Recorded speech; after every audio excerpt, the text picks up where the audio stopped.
नमस्कार बच्चों। आज के सेशन में आप सभी का स्वागत है प्रभांस क्लासेज में। बच्चों, आज का डिस्कशन जो होगा आप लोगों को द्रव्यमान क्षति के विषय में बताया जाएगा। द्रव्यमान क्षति होती क्या है?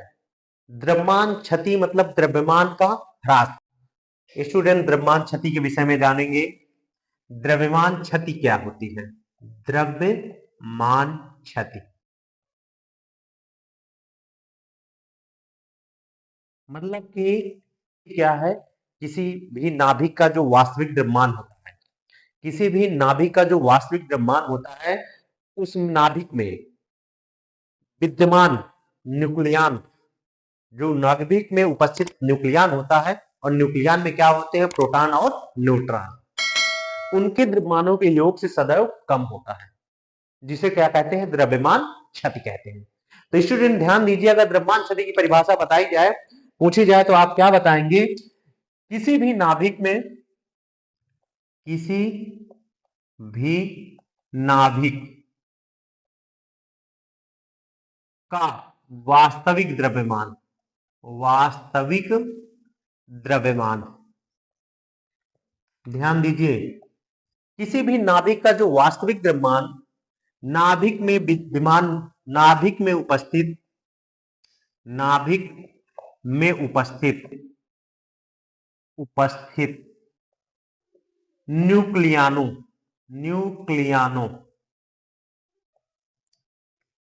न्यूक्लियानो में क्या होता है? प्रोटॉनों का द्रव्यमान, प्रोटॉन तथा न्यूट्रॉन।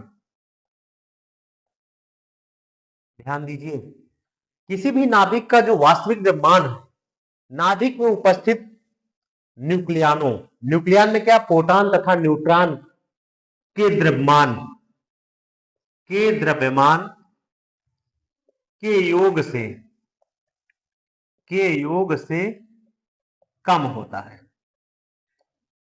कम होता है।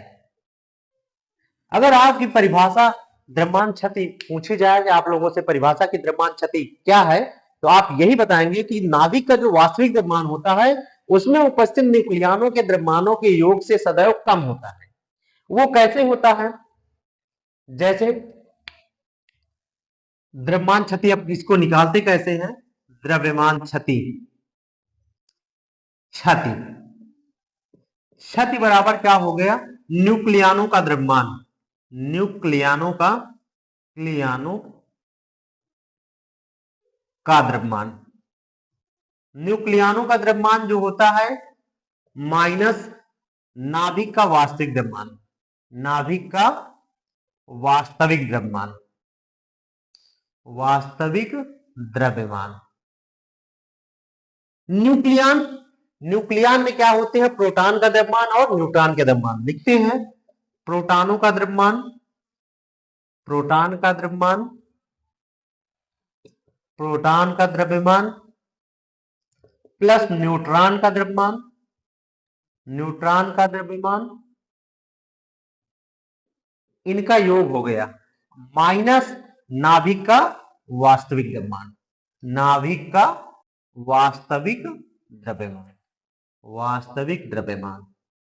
यही आपकी क्या होती है? द्रव्यमान क्षति होती है। आपको यही फार्मूला लगाना, द्रव्यमान क्षति को डेल्टा एम से प्रदर्शित करते हैं।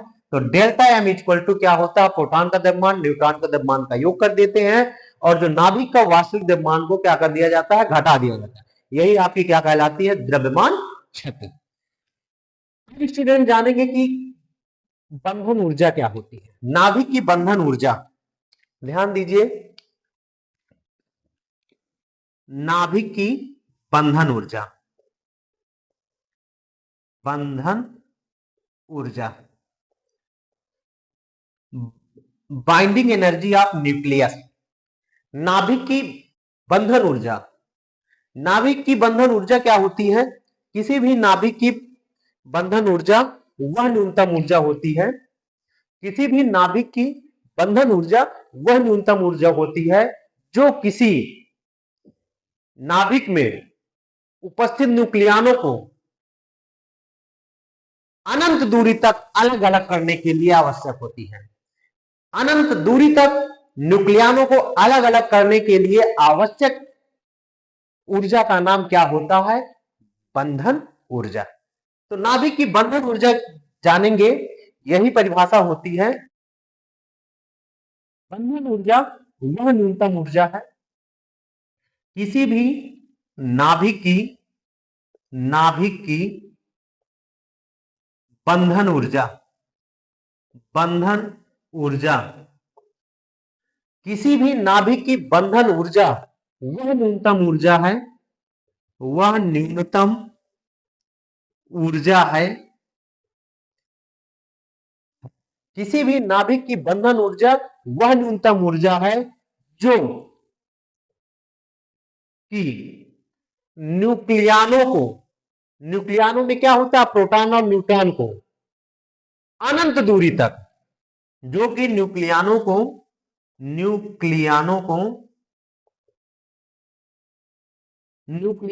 मतलब न्यूक्लियनों को किसको न्यूक्लियन में है? प्रोटॉन और न्यूट्रॉन। न्यूक्लियनों में क्या है? प्रोटॉन और न्यूट्रॉन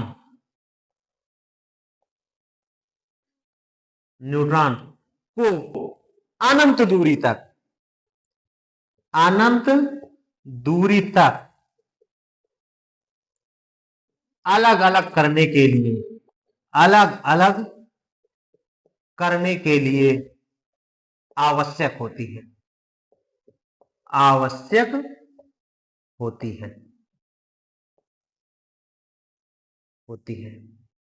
किसी भी नाभिक की बंधन ऊर्जा वह न्यूनतम ऊर्जा होती है जो कि न्यूक्लियन में क्या होते हैं? प्रोटॉन और न्यूट्रॉन को अनंत दूरी तक अलग अलग करने के लिए आवश्यक होती है ऊर्जा। वही ऊर्जा का नाम क्या होता है? बंधन ऊर्जा। अलग अलग करने के लिए आवश्यक होती है, उसे ही क्या कहते हैं? उसे ही बंधन ऊर्जा कहते हैं। क्या कहते हैं? बंधन ऊर्जा कहते हैं। अब यहां पर बंधन ऊर्जा निकाली जाती है कि किसी भी नाभिक की प्रति न्यूक्लियन बंधन ऊर्जा। तो प्रति न्यूक्लियन बंधन ऊर्जा जो कि 3 नंबर का क्वेश्चन पूछा जाता है, जैसे न्यूट्रॉन की प्रति न्यूक्लियन बंधन ऊर्जा ज्ञात कीजिए और अल्फा कण की प्रति न्यूक्लियन बंधन ऊर्जा ज्ञात कीजिए। तो आपको अब इस बंधन ऊर्जा का जो फार्मूला होता है, बंधन ऊर्जा वही होता है आइंस्टीन के समीकरण के अनुसार। तब बंधन ऊर्जा फार्मूला ये होता है, बंधन ऊर्जा E बराबर क्या होता है? डेल्टा mc², कितने जूल होता है। अगर इसी को प्रति न्यूक्लियन बंधन ऊर्जा पूछ ली जाए कि प्रति न्यूक्लियन बंधन ऊर्जा कितनी होगी? न्यूक्लियन बंधन ऊर्जा, तो ये क्या होती है? ये E बराबर क्या होता है? Delta E/A। मतलब जो ऊर्जा निकलती है, ये जो डेल्टा E होती है, और ये जो ऊर्जा निकलती है उसमें द्रव्यमान का, नाभिक का जो होता है उसके द्रव्यमान से भाग दे देते हैं, तो वो प्रति न्यूक्लियन बंधन ऊर्जा